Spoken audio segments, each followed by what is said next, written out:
여러분 안녕하십니까? 꽃동네대학교의 교수이고 서울 시민인 이태수라고 합니다. 오늘 여러분들과 함께 서울에 그동안 그 10년의 기간 동안 어떤 일이 있었는지, 앞으로 서울은 무엇을 또 향해서 나가야 되는지, 이런 부분에 대해서 짧게 생각해 보도록 하겠습니다. 먼저 서울의 10년, 사람 사는 세상을 위한 대전환의 시기가 아니었나, 저는 그렇게 생각을 합니다.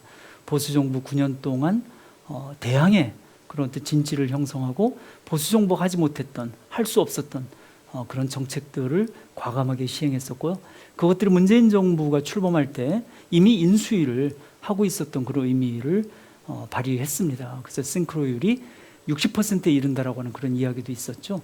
그리고 정부가 시민의 삶을 어떻게 책임지느냐라고 하는 그런 모습을 10년 동안 보여줬다, 이렇게 자부합니다. 또한 혁신의 그 기조 아래서 미래를 대비하는 서울, 이 부분을 또 10년 동안 열심히 추구하지 않았나 싶습니다. 그런 것들이 하나의 비전도로 잘 이렇게 그려낸다라고 하면 보시는 바와 마찬가지입니다.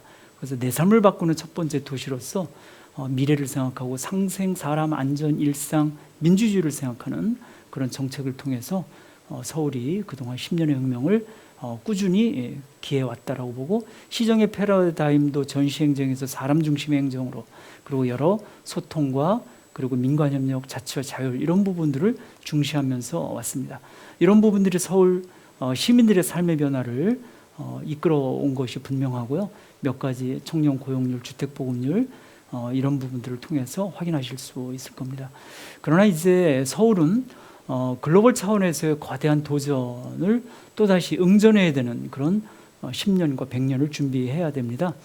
대한민국 자체가 이미 벌써 상당히 많은 위기와 그리고 불안에 놓여져 있고요. 문재인 정부가 출범하면서 이 부분과 씨름을 하고 있고, 그리고 상당 정도 실마리를 잡고 변화를 도모하고 있습니다만은, 불평등과 불공정, 불안, 삶의 위기, 지속가능성의 위기, 이런 부분들을 서울도 역시 맞이하면서 헤쳐나가야 됩니다.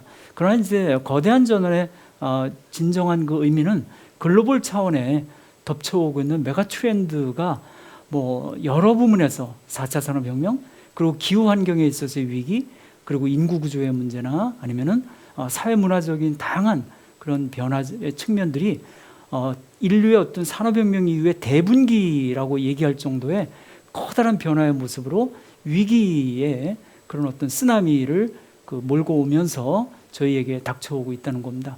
거기에 아울러서 팬데믹이라고 하는, 지금도 고통받고 있고 앞으로도 이런 그 팬데믹의 현상이 간헐적으로, 때로는 주기적으로 올 수 있다라고 하는 그런 어두운 전망 속에 세계화의 모습도 바꿔지고 있고요. 기술혁명의 그런 불평등의 심화를 가속화시키는 변화도 더욱더 가속화될 가능성이 있습니다. 생활이나 기후, 생태에 있어서의 이 팬데믹 시대 이후에 새로운 근본적인 뉴 노멀이 정립되어야 된다, 이런 얘기가 있죠.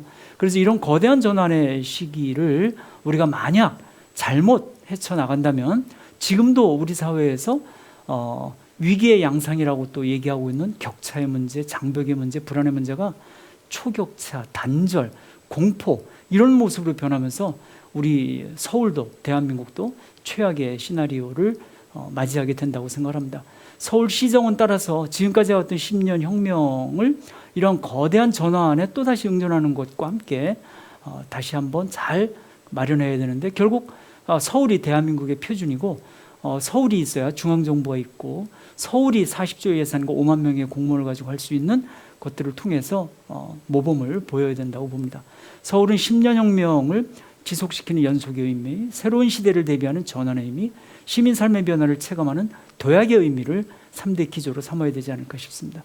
그것들이 결국은 끝내 사람 살기 가장 좋은 서울로 그렇게 응축돼서 시민들의 바람을 충족시키고 시정의 그런 모습을 새롭게 갖고 나가야 되지 않나 싶습니다. 이렇게 짧게나마 서울시정의 미래를 여러분들과 함께 생각해 봤습니다. 감사합니다.